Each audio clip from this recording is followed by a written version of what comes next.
Hello, and welcome to Stasis Pod, the first episode of 2018. This is the Transformers animated podcast, and I'm Rob. I'm Jen. And I'm David. Oh yeah, and it's the anniversary, was it, a while ago, of animated? Oh, that's right, yes. 10 years old now? Yes, we're all ancient. Yeah, well, yeah. I mean, you two more than me, but also me, but especially you two. I remember the 10th anniversary of Transformers the movie. I guess I theoretically remember that, but I was like 9. I was paying attention then. I was in the fandom then. I'm just gonna go walk off into the forest like old people did when they didn't want to be a burden anymore in the middle of winter. And today's episode, you guys had your episodes full of your anime references and such. And this time, it is my time to shine, because we are talking 80s, 90s action movies with Decepticon Air. Yay, okay, I give them full points for this title. And baby, you would take away everything real in my life. And tell me now, how do I live without you? I want to know, how do I breathe without you? If you ever go, how do I ever Copyright, survive? I don't know, well, considering how long of songs I tend to leave in, but, yeah. I guess this is now the movie pop music podcast. A little Leanne Rhymes for you all. Is that sure? who that was? I think it was like, there was her and maybe Trisha Yearwood or Carrie Underwood. There were two of them, and they ended up using the one in the movie, and the other one was offended.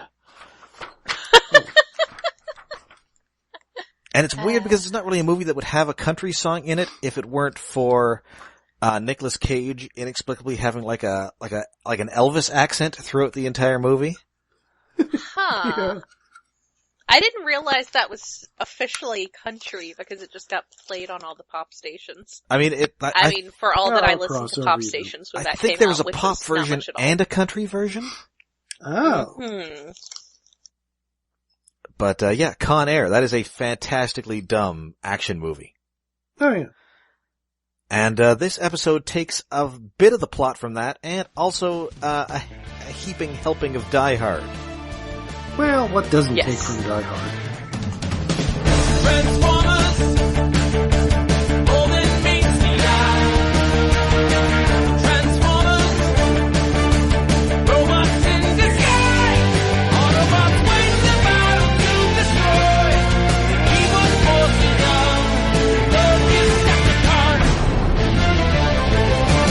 Transformers, all that they agree.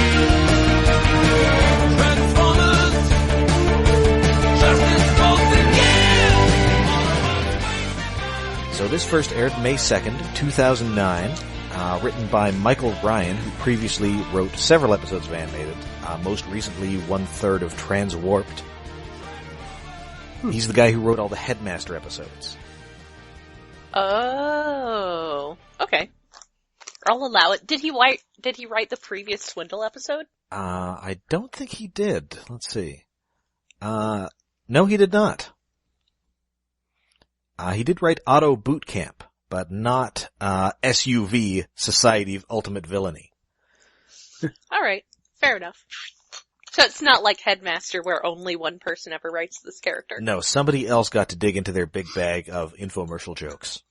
You know why? That's because Swindle is amazing. He is amazing. He's the only character who truly rose beyond his Combiner member origins to become a fully fledged person of his own. Yeah, it's kind of him and Dead End occasionally as well. Occasionally, but really not nearly so much. Breakdown, kinda, but it's a different Breakdown. Yeah, I mean, Breakdown mostly shares his color scheme and name with the other Breakdowns. Mm-hmm. Whereas typically a Swindle will have some sort of swindling personality. Yes. Swindle has to have some kind of swindling personality. So we begin on Earth, and Professor Sumdac and Bulkhead, after several episodes of working on it, have finally built that space bridge. Yay! Hooray. But it's not 100% working, and they're having like a big nerd fight over it. Yes, they're being so mean to each other. Yeah, worse than the just a real previous times when snippy- they were arguing about science. Also, at the beginning, I would just like to point out that there's just random raven sounds in the background, which I notice as the local Corvid enthusiast. Yeah, I don't... Oh, I was about to say, I thought you said Corvette enthusiast, and I was going to tell you that I don't think Trax is in this episode. Well, I mean, also, I am the local Corvette enthusiast due to that being the alt mode of my teenage OC. Actually, I was incorrect. Trax is in this episode. Yes. No, he's... I was about to is he? say. Okay, because he is definitely in the next episode. Yes, he's like in that giant crowd scene at the end, which we will get to. Where everybody is. Starring everybody and me. And Grandis. Yes. Grandis. So they're arguing with the other, and Sari, who is just kind of hanging around because she's also on this show, keeps telling them that, she can help. They are understandably skeptical about this, given that she is still kind of a child, and one who is largely educated by TutorBot. I mean, yeah. But indeed, she does. While they are arguing, she, whips out her Alex Milne hands. Yes. They point out that she can't help because she doesn't have her key anymore, but she basically is her key now. So, that's Sort of, yeah. Alex kind of a Milne thing. hands? Like, he kind of has, they're all, distinctive... super detailed. They're Ghost in the Shell hands. Oh. I haven't seen that. Split apart and you can reach all the keys with your fingers because you have umpteen fingers now. Okay. I mean, I will take that. That's probably more likely to be. I mean, obviously that is, because Alex Milne was, I think, maybe not doing stuff for Transformers during this time. I think he had just started... No, he had done... Oh, right, he was actually doing a bunch of, the movie tie-in stuff. I was gonna say, yeah, because... Well, he was also Pat Lee at the time. At the tail end of Dreamwave. Yes. Mm-hmm. He was occasionally being credited as Pat Lee in Dreamwave. Oh, right. Credited at, but not paid for being Pat Lee. Yeah, Pat Lee was a bad person. Yes, he was. And presumably still is. Yeah, just, far away from... No, didn't he do some, I don't know, I'd swear he did some comics thing recently. I vaguely recall him coming No, it was up. a few years ago. There was a Chinese comic or something. Oh, right. Oh, I thought he did something for Marvel not that long ago. Oh, jeez, I hope not. I'm trying to think. Nothing is coming to mind. I know he did that, Fantastic Four X-Men miniseries. Yeah, that was longer ago than I'm thinking. And I think that might have been Alex Milne. Hallucinating. Alex Milne pretending to be Pat Lee. That is possible. But yeah, I think it was something Chinese, maybe something to tie in with an MMO or something. Possibly. MMOs, says the local MMO addict. Just going to pretend that I totally have no knowledge of MMOs. I still halfway pronounce them as moos. Well, it's Moes. I had a friend who is a fandom person, so I will leave them unnamed, who approached me a few years back concerned that a brother of theirs was getting a little too heavily into MMOs, and they were asking for advice, and I was like, I can't tell you how to get out of that stuff. I'm like, it's like asking your heroin dealer for advice on your brother's addiction. I can't help. Anyway, her Ghost in the Shell hands get it done, and this thing springs to life.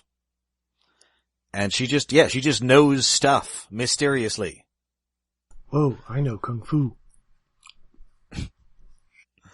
Meanwhile, as long as in this space, doesn't involve eventually dating multiple man. Oh, I was then about we're to make the multiple man joke. We're about to make the Layla Miller joke. Oh, no. Man. That's so weird to me because I only know Layla as the grown-up version from what little I read of the X Factor. Mm-hmm. Yeah. So her backstory is creepy and confusing. What the fuck? Yes. Why is that the thing that keeps coming up in comic books? I mean, the Green Lanterns did that too. I mean, I think it's less weird with the Green Lantern because she did, with Layla Miller, she did actually live all of that time.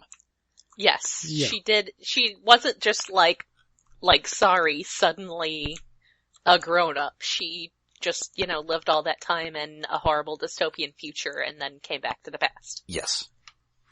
So it's slightly less gross. Yes. Slightly. Anyway, meanwhile, in space, we're on the elite guard ship. Sentinel Prime is interrogating his prisoners, which we've got Lugnut, we've got Blitzwing, we've got Ramjet, the liar Starscream, and Sunstorm, the sycophantic Starscream. And we've also got Swindle, who has been stuck in vehicle mode since season 2 and is obviously uncommunicative. Yeah. Why are they outside of their cells while he's interrogating them? I mean, I guess it's maybe the cells are soundproofed, or... That would probably be a smart thing to do. Because they've all got these sort of not, little muzzles on. What we see later in the episode, we know they're not soundproofed. Oh, right. Yeah. I don't know. Sentinel Prime just really likes that personal touch of berating people in person. I mean, yeah, he does. He's inches away from, starting torturing them. Yeah, I gotta say, I kind of preferred it when Sentinel Prime was just kind of like a good guy, but just a dickish one, as opposed to more of a fascist here. Yeah. Well,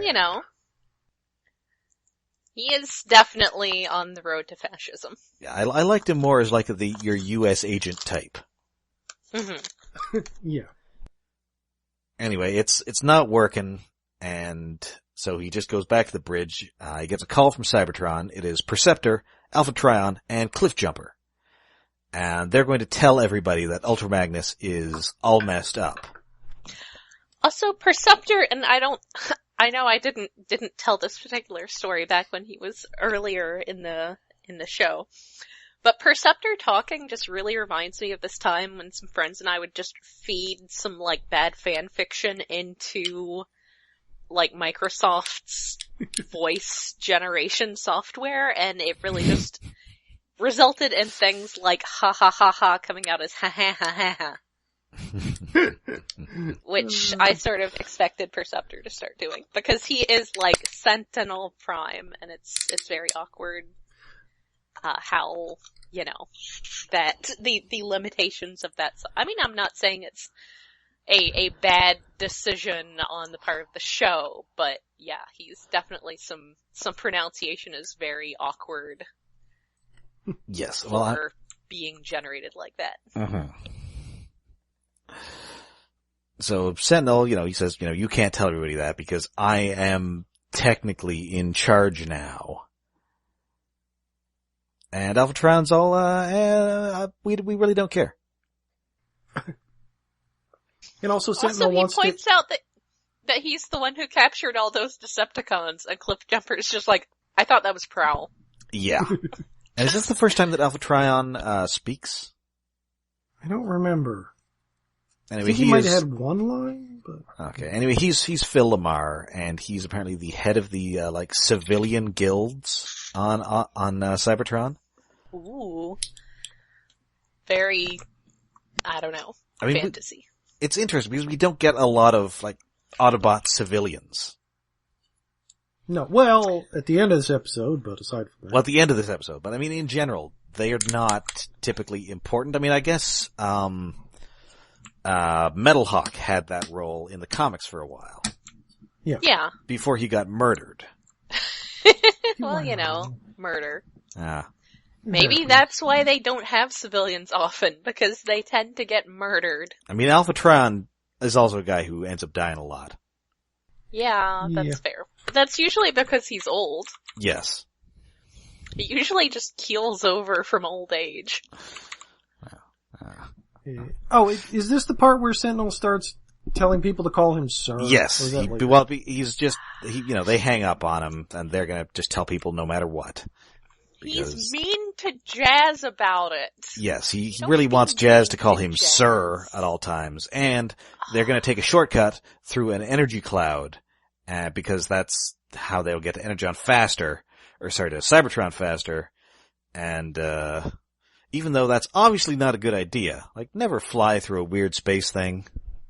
Yeah, unless you're the Starship Enterprise flying in there to shake off, like, Khan or something, that's the never... Mutara Nebula? Yeah, something like that.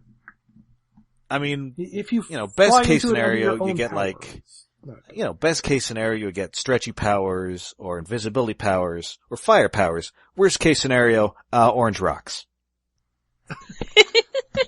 Man, I hate it when that happens. Is firepower really that great? I mean, the flying he can nice, but... he can turn it off, and then he's just, handsome Johnny Storm. Well, yeah, but you've seen that episode of Venture Brothers, haven't you? Well, I mean, obviously that's all worst case scenarios, with the exception of, Stephen Colbert. Yes. Yeah. Because otherwise you've got the human callus, the guy who's always on fire, and the one with... When exposed to oxygen. Yes, and the one with invisible skin. Yes.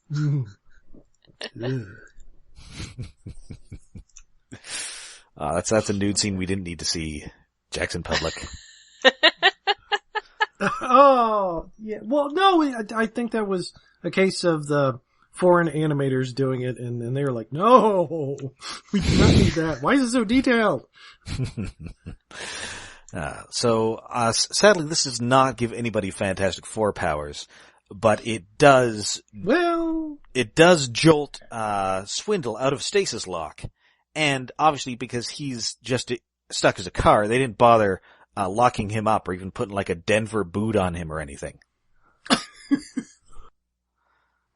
Although it would be great if he was just spending the whole episode driving around like that, like on that one episode of The Simpsons. Yeah. Or he had a limp because it was stuck on his foot or something. Wait, where are the tires on Swindle? Is one of them his feet, I think? I think so. He's got, or maybe those are the ones that end up on his back. I can't remember where they usually put the boot. Probably the front tire. Yeah. Anyway, and of course this marks Sentinel Prime in this mistake as the Cole Meany of this Con Air. Aha. And it Take also some notes here. This also makes Swindle the John Malkovich. That's fair. That's fair. Although he escapes at the end, spoilers, so maybe he's also the Steve Buscemi. Yeah, they kind of get combined, and everybody else is just kind of Danny Trejo. Was Danny Trejo in that? Danny Trejo's in that movie. I think Lugnut might be the Ving Rhames. Dave Chappelle's in there somewhere. Yeah, but nobody gets thrown out and dies in the middle. I mean, I guess that's kind of the Lugnut, because he doesn't die, but he does, like, just get chucked out, and we don't see him again. Yeah. And there is no heroic prisoner on board, so we do not get a Nicolas Cage.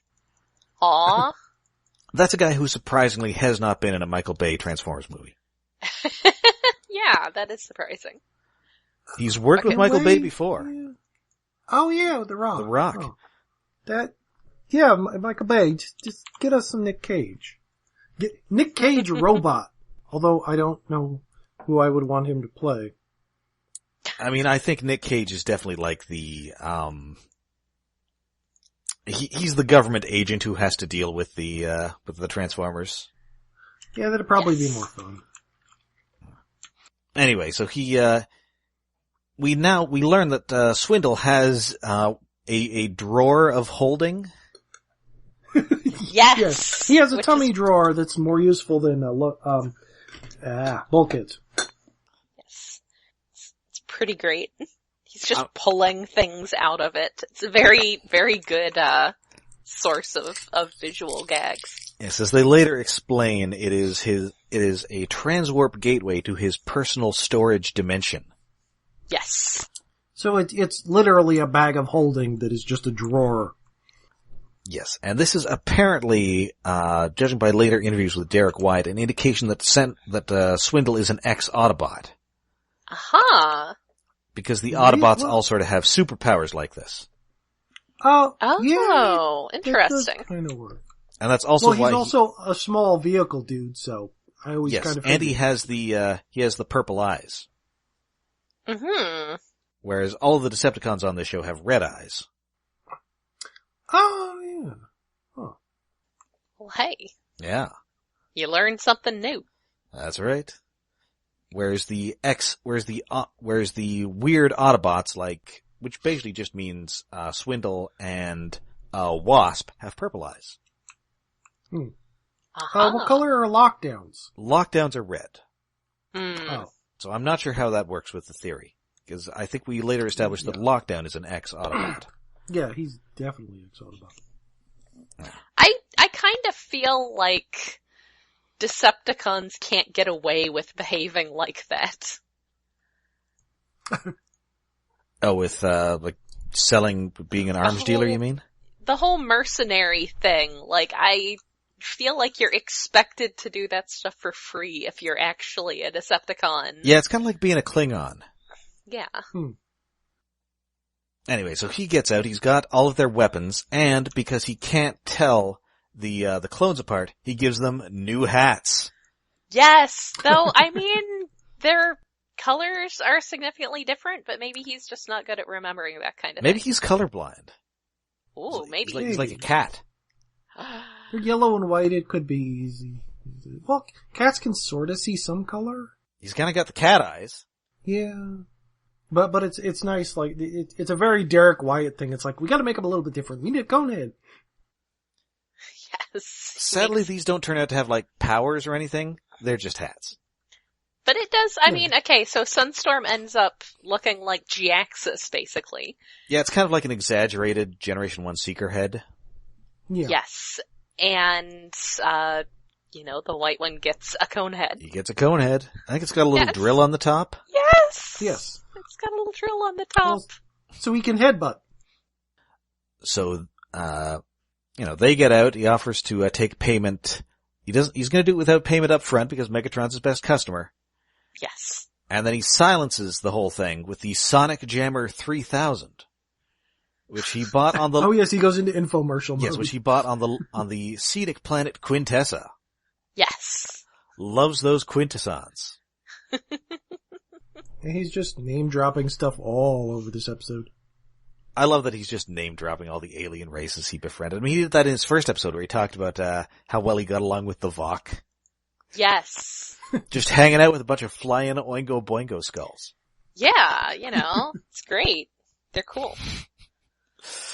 But yes, and to be fair, the Quintessons, even if you divorce them from having had any role in Transformers' origin, they were a bunch of arms-dealing mercenaries. There was a whole episode about it. Oh, sure. What was that? A big broadcast of 2006? 2006, yes. That's the one where they incite war on a planet of cat people and dog people. Yes. Oh, yeah. And then I think there's also one, was it the Quintesson Journal, where they're also dealing weapons. Yes. Which is actually an extension of, it's a continuation of Big Broadcast of 2006. Right, you're right. Gotta watch because the thing that they're trying to distract them over is actually the journal. Oh, okay, I gotta rewatch season 3 one of these days. A lot of weird stuff in there. Season 3 is good. Season 3 is so good. I don't know why it's so good. It just is. That's... I mean, it's so weird. I'm sure I've gone on at some point about how Transformers didn't really... G1 was sort of uncertain as to what age it was really going for, and that was the season where it got, serious science fiction ideas. It decided it was gonna be serious science fiction. Yeah, they got to do silly space stuff. Yeah, lots of space stuff. So they get out. They pretty quickly take down the Jet Twins. No, my babies. And Sentinel and Jazz don't fare much better, but Sentinel does manage to send a message to Optimus Prime. It is a broken lance situation. Yes. Oh, also, I'd like to point out that when Swindle frees them all, and, like, Lugnut says something about, like, working for Megatron, and Swindle gets, like, a little cha-ching sound. So anyway, yes. Broken and this lance. may also be a 90s action movie reference. Oh, Broken Arrow. Broken Arrow, Yeah. which is a 96 movie with John Travolta and Christian Slater. Why? It is terrible.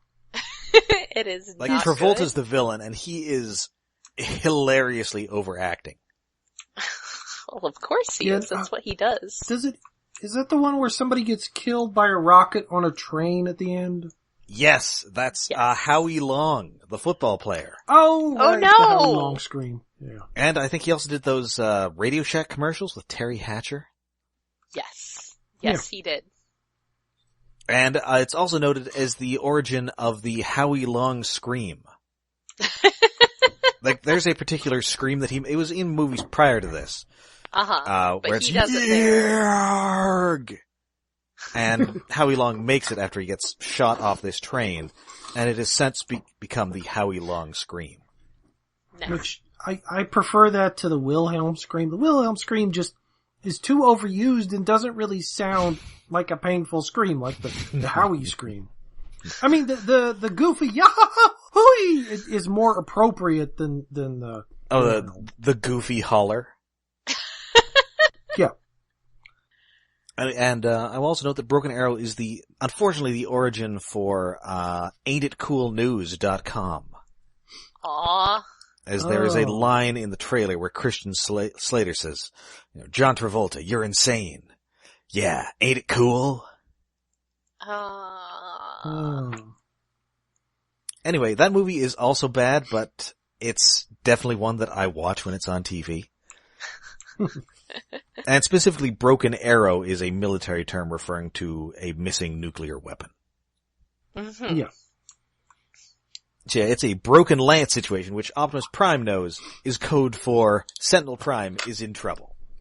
Sentinel Prime is probably about to get caught doing something that he's not supposed to be doing, specifically. Yes.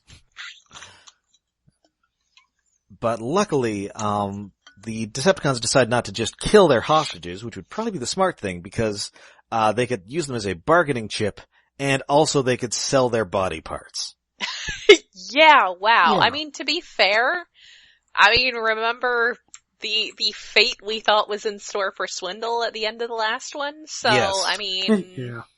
I guess that's fair, but... What comes around goes around. Yeah, but still, damn. So Earth receives this message. They try and get, they've got to get him on that ship somehow. And so with, once more, Sari's weirdo knowledge of space bridge stuff, they find that there is a strange trans-warp signature aboard the ship. So they send Sentinel Prime to it, and he just comes out of Swindle's chest. Or Optimus. Optimus, yes.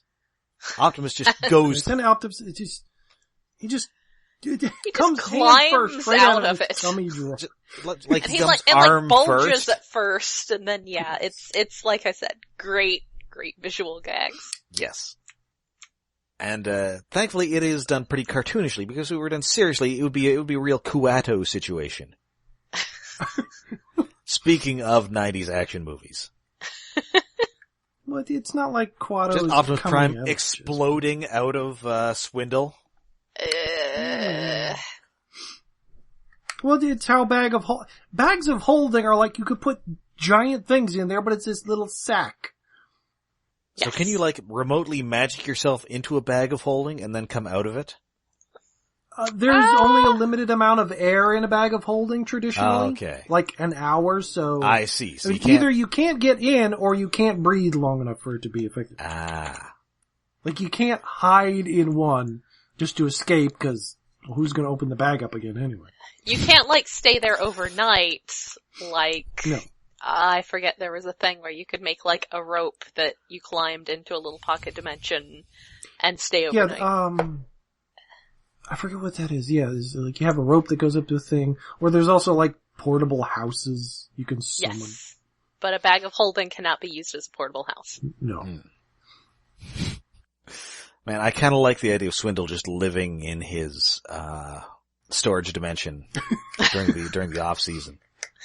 Well, how Maybe would he get inside himself? He somehow turns himself inside out. I mean, he could have a separate thing that takes him to, like, you know, a lobby that he can use to access it in a much more sensible way. You know, he just goes in there one limb at a time, and then he just kind of pops in.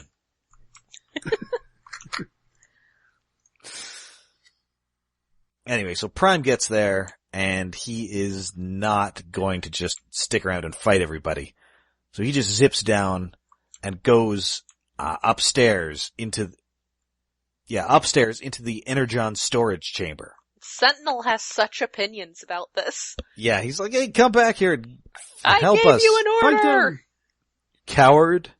I gave you an order! It was an order! Follow my orders. And then it's here that we get into Die Hard, because he chops up a bunch of Energon cubes with his axe, puts them in the elevator, and then cuts the cable, and it's just the Die Hard exploding elevator bit.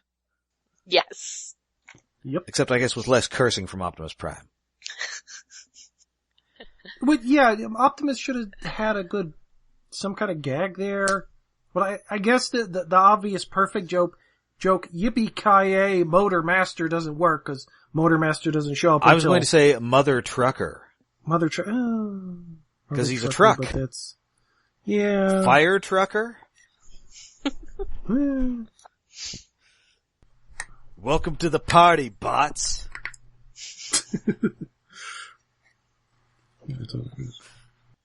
Well, I mean, he's clearly seen Die Hard because immediately he goes into the ventilation system and he's all, oh, come to the coast. We'll have a few laughs.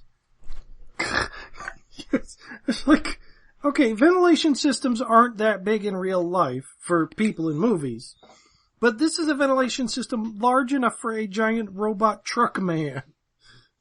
They need a lot of ventilation in that ship. Well, I mean, yeah. Why? They don't breathe! But they're large. So if they did breathe... I guess you want to get rid of exhaust fumes, but really? I mean, spoilers for later in the episode, no, they don't need to breathe. No. Much like Batman, they can breathe in space. Which is also related to earlier. I was like, no, Lugnut, don't poke on the ship. That's a bad idea. But then, you know, we'll get there. Yeah. So, luckily the prisoners are now unguarded because Swindle was left to guard them, but he is instead stealing stuff from the weapons cache. Yes. Oh, yeah. Well, you know, he's got his priorities. Gotta look out for number one. I don't know what you expect from him. Yep. So Prime gets there, and in yet another action movie reference, he's dangling from, cables from the ceiling, like Tom Cruise in the first Mission Impossible. Yes. Well, he just kind of gets trapped in them when he comes out of the it's accidental, but I would say it's definitely a Mission Impossible reference. Yeah. That seems fair. So he gets them all out. They are, not pleased that he did not follow those orders. Well, Sentinel is not pleased that he didn't follow his orders. No one else really cares, because no one else really cares about Sentinel's orders. Yeah. So the Decepticons come back, and Prime tells Jazz very loudly and conspicuously that you've got to rewire the decontamination unit and make it into a freezing chamber to trap the Decepticons, all the while his Autobot symbol on his shoulder is very loudly blinking. I think I can translate it. This is a plot point. Also, it wants me to drink my Ovaltine. Ah. It's codes, man. It's clever. So Jazz escapes to the bridge, but before anybody else can have much of a fight, Lugnut very unwisely uses the punch of kill everything, indoors. And everybody just gets blasted into space. I mean, I got the impression that's what he was intending, was to get them all blown out into space, because then he's like, saying the Autobots are defenseless out there because they can't fly, except he forgot that 2 of them are little adorable precious babies who can fly. Well, he didn't know 2 of them could fly. Ah, yes, breach hull, all die. Had it underlined and everything. Yes. Yeah, so indeed, the Jet Twins do indeed turn into jets, and thus they can fight. As they do. They're so good. Yeah, They're the best babies. So there's a fight. Prime uses his grapple and also Sentinel Prime as a projectile and basically knocks Lugnut into oblivion. So he's just drifting off into space to die like George Clooney in Gravity. Oh, spoilers. You should have seen Gravity in the theater. I should have, but I didn't, so I don't need to, because if it's not in 3D, why? I think it might have been in 3D. That's kind of the point. I've already got issues with heights. Yes, it was in 3D. No, but I mean seeing it at home. Oh, I see. I mean, it's still good at home. And also, George Clooney is dead within like 20 minutes of that movie, so it's not a huge spoiler. Oh. Also, spoiler... Was he Mark Hamill in The Guyver? Yeah, he turns into a giant cockroach. It was a strange turn for Gravity. Wow, I wasn't expecting that from that movie. Also, spoilers for Gravity, I cried at the end. Aww. It's very emotional. I just wanted Sandy Bullock to get to Earth. I don't like heights. Maybe not your movie. Yeah, that's one of those things where I was like, just noping right through the trailers. It's like, nope. Space is terrifying. Yeah, space is pretty terrifying. It should be like that old Ray Bradbury story where they show that to astronauts in training, and they show it to you and say, do you still want to be an astronaut? And they say yes, you drag them off to the mental institution. Yeah. Oh, I should read more Bradbury. So anyway, Lugnut is gone, but then Blitzwing, Mr. Freeze's Sentinel. And he says, surrender, or I will, I guess, shatter him. Sentinel says, don't surrender. No, shoot him or something? Yeah, I guess he's got his cannon, so he's gonna shoot him, and I guess he would probably shatter at that point. Yeah, well, I am holding kind him, of his head surprised. is out, he might just blow his head off. I'm kind of surprised that Sentinel didn't buckle at that point. Yeah, I mean, that's the thing. Sentinel does have some admirable qualities, despite being a total dick. He's mean to Jazz. The way he is in this episode, why is he even saying don't surrender? Because the other option is, if you don't surrender, they're going to blow my head off. And he's telling him don't surrender. It's like, wait, what? I mean, He thinks it's a bluff, or maybe he is actually being heroic for a change. I mean, I think that's what I like about Sentinel. If he were just, despicable all the time, he'd just be Getaway. Yeah. Man, I feel bad for people who like to get away. I kind of like Getaway. I thought his toy was neat. I'm glad I never owned his toy now. Too bad. He's a douche. I've got that new one. Yeah, I got the new one. I took his head off and I haven't given it back. Somebody else is wearing it. I like that. I like the idea of that. Right, I like the idea of that as a punishment. Taking their head away and not giving it back. Yeah, where did I put his? Oh, I think Overlord has his head now. Oh, in one of his, in his little chest holder. Torso drawers. Yeah, one is Getaway and the other one is the screaming, Nightbeat head. Why? Cause it's funny. Are we just continuing the confusion with his head and sirens? I don't know. Speaking of Kuato. That's what they did. Anyway, so they surrender. Optimus convinces the others to surrender because, hey, I've got a plan. Because Optimus has seen more than one movie. Yep. Yes. So they get to the bridge. They've already captured Jazz, and they put them all in this, big tube. And they're all, hey, you shouldn't have said that plan so loudly and conspicuously where we could obviously hear it. So he turns it on, and oh, surprise, it's a Superman 2. I forgot about this part. I mean, sadly, we do not see Optimus Prime using like a giant cellophane Autobot symbol Oh, that would be so to good. capture the other Decepticons. That really should be the power of some animated Autobot. A giant cellophane Autobot symbol. Yes. Yeah, well, sort of Autobot force field, sort of saran wrap. And then all the Decepticons just get punched into a bottomless pit where they presumably die. Although I think in that Donner cut, there's a scene where they like get arrested. They've somehow called the police to the Arctic, or possibly the Antarctic. I can't remember where the Fortress of Solitude is in those movies. North Pole. Arctic. Pole. So I guess they called the Mounties. So the one with polar bears. The one with bears. Yes. The Arctic. Yeah, isn't the word Arctic actually derived from its relationship to bears or something? Yes. Oh, that's right. Like one has bears, one is anti-has bears. Yes. One is away from bears. It has terrifying antimatter bears. Man, that would be even better. One swipe from their claws and you cease to exist. Yeah. Ooh, that's a good D&D monster. Antimatter bears. I mean, it makes more sense than owl bears. Yeah. Man, World of Warcraft is so full of owlbears. Well, owlbear is just like swapping a face. How did that even happen? What do you mean? How did they cross owls with bears? World of Warcraft involves a mythology in which a deer fucked the moon. So I'm just gonna let all of their stuff be whatever it is. So did that produce like a little moon with antlers? No, it produced a demigod, but okay.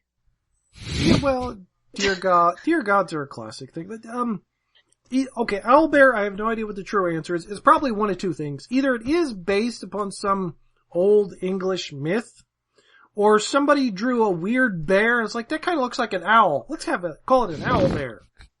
Curse you, Errol Otis. Anyway, so yeah, it's Superman 2. All the Decepticons get frozen, with the exception of Swindle, who has taken one of the ship's shuttles, a bunch of their weapons, and is just peacing out of this episode. Whee! He's just he knows gone. when to get away. And yeah, that's it for Swindle on the show. He gets away. Yeah. Yeah. Good job. Well, it was a good open. It's like season 3 is being good about leaving openings for stuff for season 4, of which there isn't. Yeah. And this is a really good one. And unfortunately that is also a wrap for Fred Willard on the show, who I forgot to mention earlier. And it is great because it's Fred Willard. Yes. Yeah. Aw, he's so good at being Swindle. He's such a good Swindle. Oh yeah, and his last line is something about going on a shopping spree and then being free.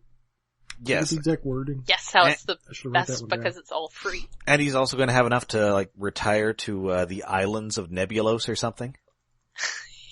Oh yeah, he mentioned that earlier. Oh, there was another planet besides Quintessons and Nebulos. What's the other one? Were they Prime pops out of his chest and he's all, what, on the 5th moon of pizzazz? Yeah. Oh, that's what he said. I guess I didn't. And that is like that the right. film noir planet from that one Nightbeat issue. It is? Oh. Yeah. I was just thinking that Pizzazz is the head of the Misfits. Oh, right. The one with the green hair? I think so. But that issue. I love that issue. That is a great issue. I love Bird of Prey. It's so good.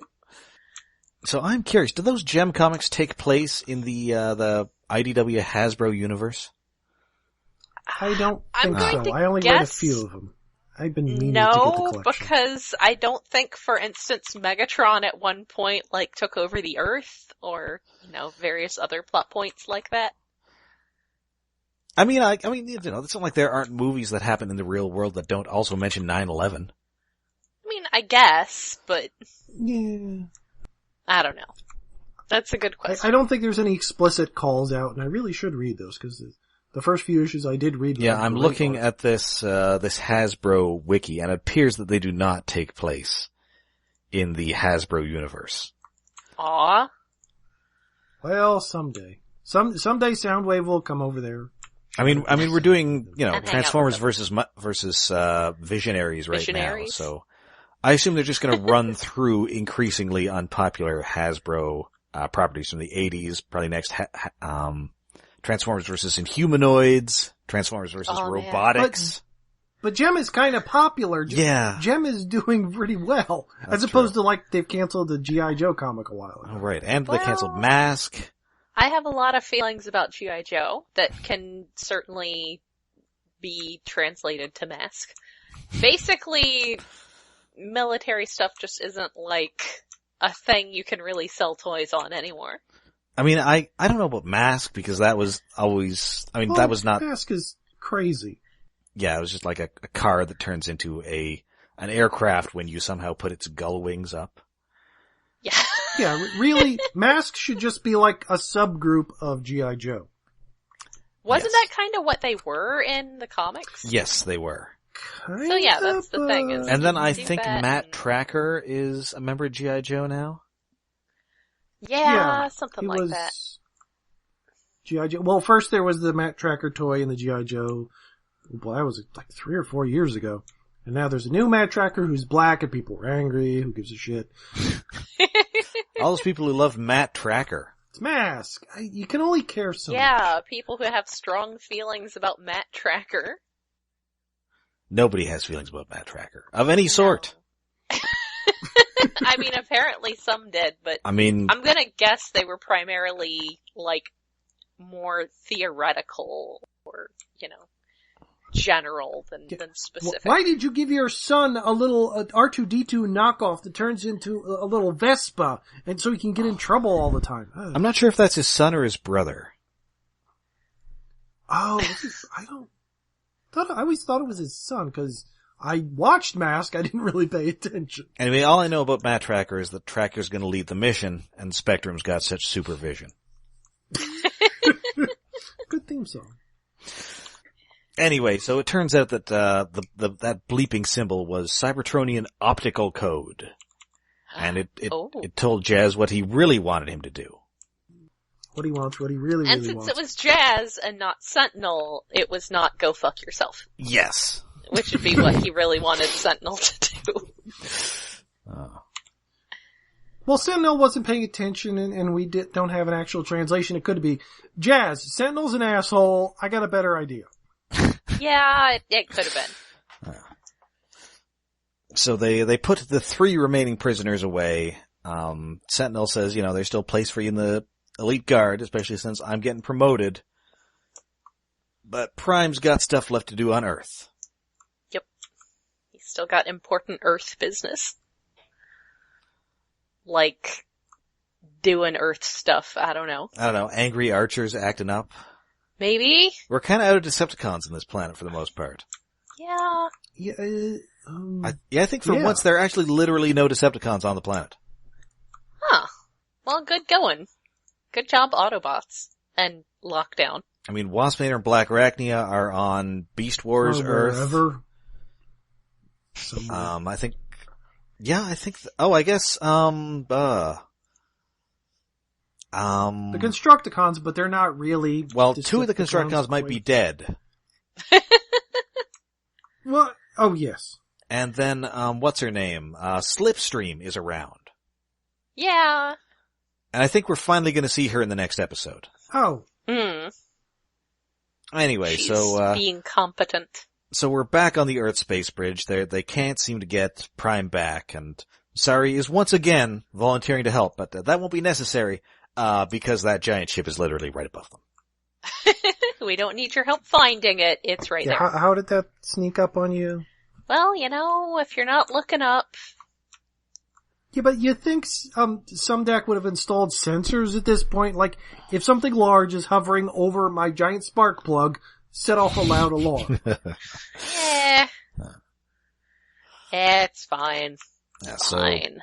So Optimus gets off the ship. They both salute each other. It's a very, end of an action movie moment. Yes. Yes, it is. Well, it's Con Air, so.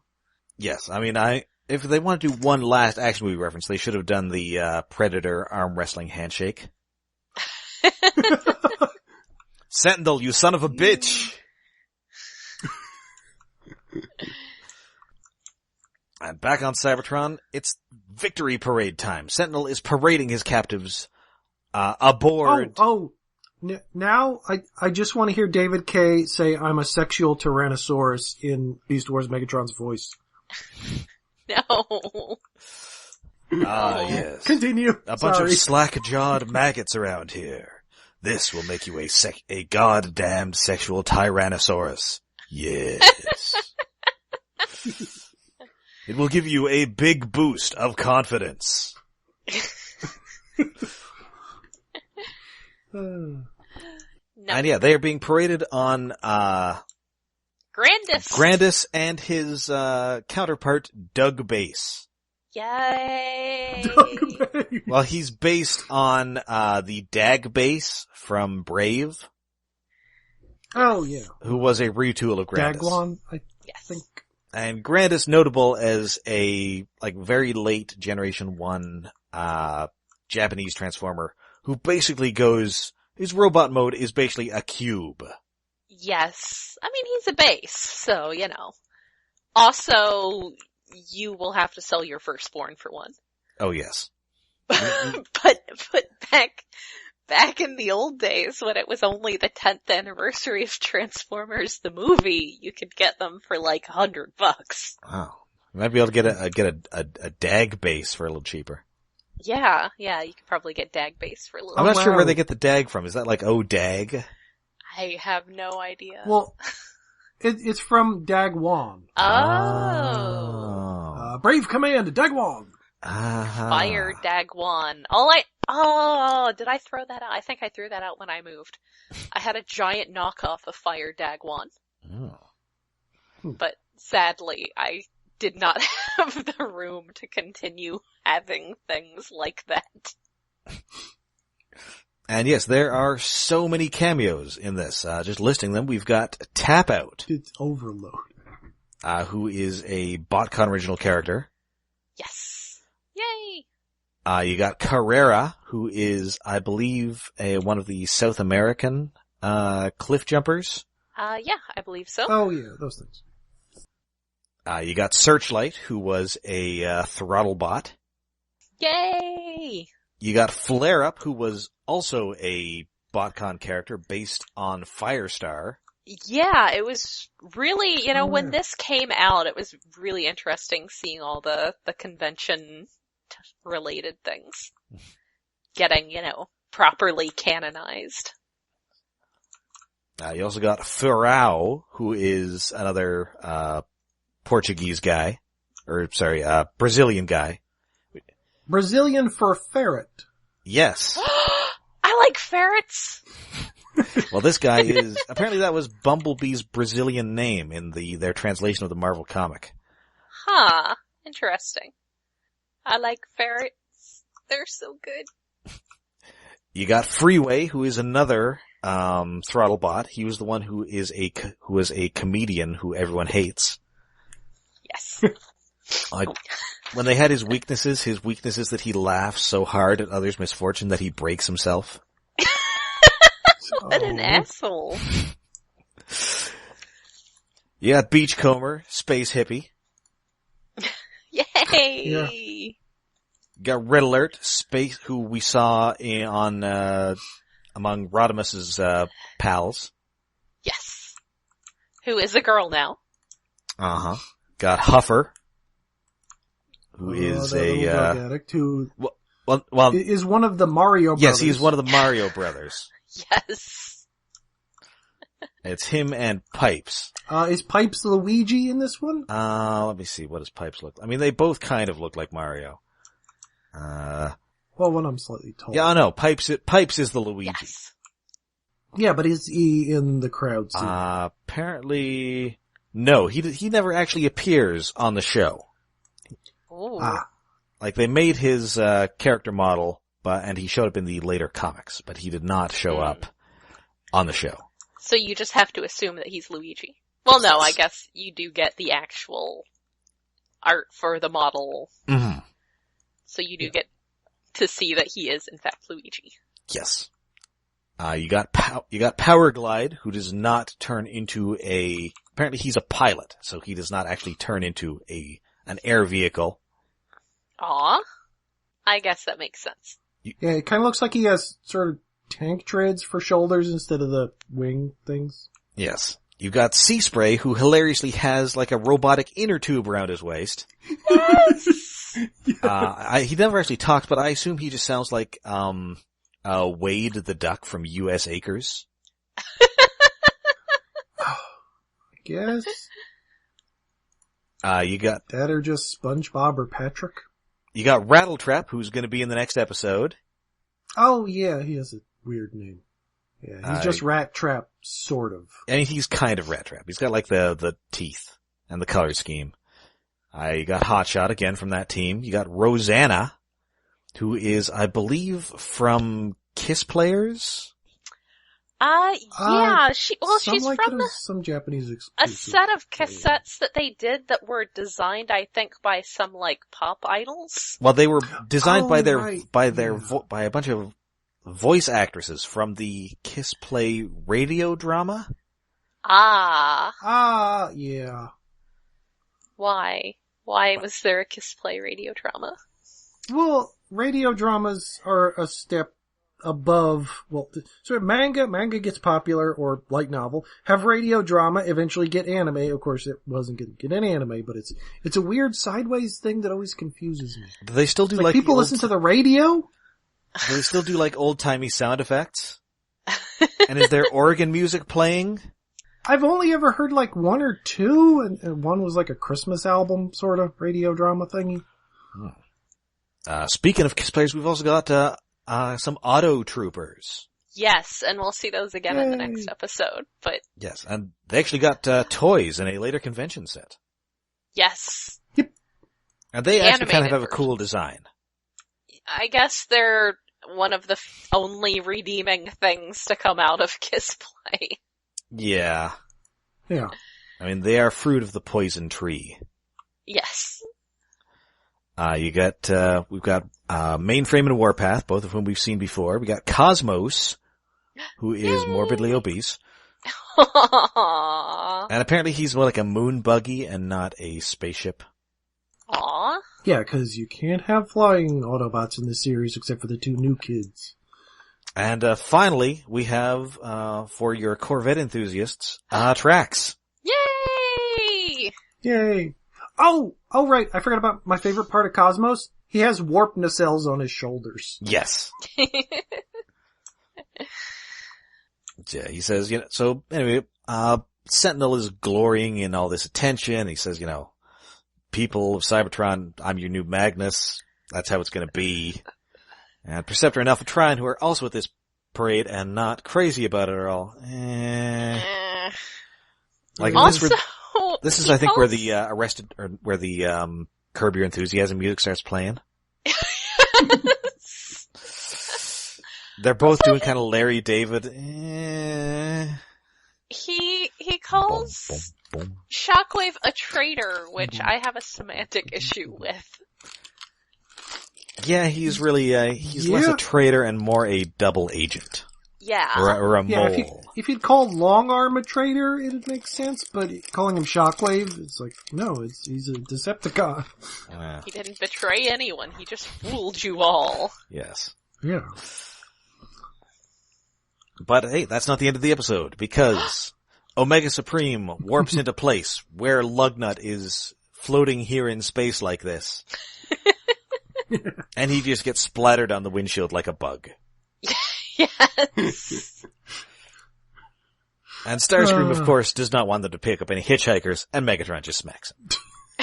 Just knocks him over because, of course, he's just ahead. And that is the episode. Yay! I like that episode. It was fun. I mean, I love 80s action movies, and this was the action moviest of all Transformers episodes. Yes.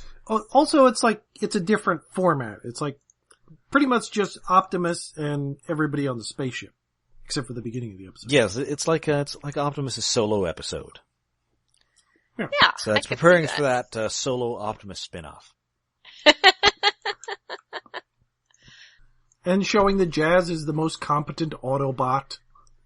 Yes. Don't. He set up the whole Superman 2 thing. Jazz, he's so good. Yeah, why is he not a Prime?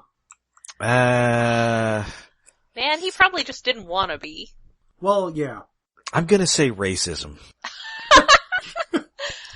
Yeah, I'll go with that. I'll go with racism. We can't promote ninjas to the level of, Prime.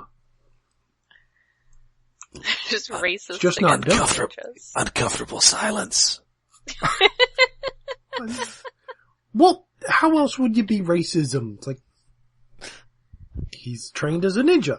Yeah. That's the only thing that makes him stand out, really. I guess the problem is that Jazz doesn't sound good with Prime. Jazz Prime just sounds like a satellite radio station. Yeah. Well, Jazz Prime sounds better than Jazz Minor. Well, thank you for tuning into Jazz Prime. Yeah. And Jazz Magnus does not work. Coming up next, Jazzness.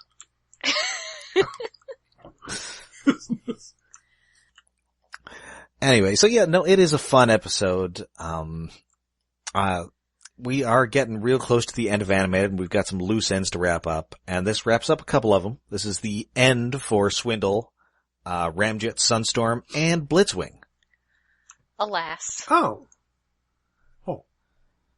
Yeah, no, those guys are just in Autobot jail, and they're staying in Autobot jail.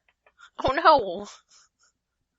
Yeah, so that is it for this episode. You can find us all over the internet. We are on Facebook, we are on Twitter, and we're on Tumblr. And we are hosted on IaconUnderground.net. There's a dot in there somewhere. Where we have a Patreon set up, where you can hear us talking this month about The Last Jedi. I know, imagine that. Yes, like everybody else. That is at Patreon. Everybody else is not talking about Bright. Why is everybody talking about Bright? Don't watch Bright. I mean, because, you know, it's kind of a big movie that people are talking about, but it's also easily accessible to anybody with a Netflix account. But yeah, don't support Max Landis, people. Ew, yeah, that's right. That's that Max Landis thing. I'm not. He's a thoroughly bad person. Yeah, he's not great. Anyway, you can find that on Iacon Underground, or patreon.com/Iacon Underground. I'm good at words tonight. That's right. I'm just wording things all up. 2 hours and something minutes of us rambling about how much we love Jedis. It's almost as long as the actual movie. Yeah, it actually is, which is kind of crazy. We were chatty. Good job, us. Yeah. Good job. Yeah. It was fun. But we did pick apart a few things, but mostly good stuff. Yeah, and if you want to write into us, please write into the Maxim mailbag at stasispodcast@gmail.com. And of course, join us next week when we finally learn that this is why I hate machines. So until then, I'm Rob, Cyrus the Virus, London.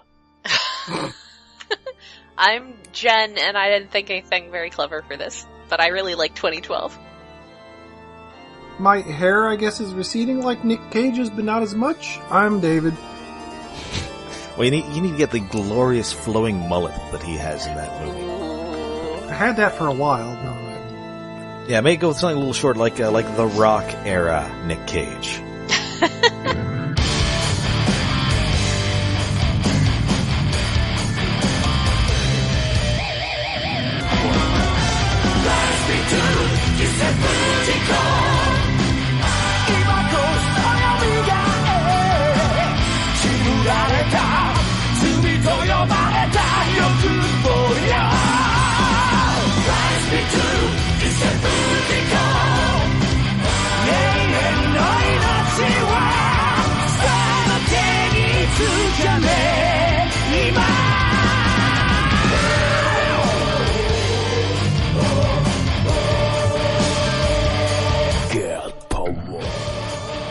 Yeah, my timeline seems to be talking about this new Devil Man, which I guess is on Netflix. Oh, it's new Devil Man? The super gay Devil one? Man Crybaby, which, not a great title. On its surface, no. It works in the show, but yeah, it's not really There are a lot worse anime titles that make less sense. I don't like it. I don't hate it, but I don't like it.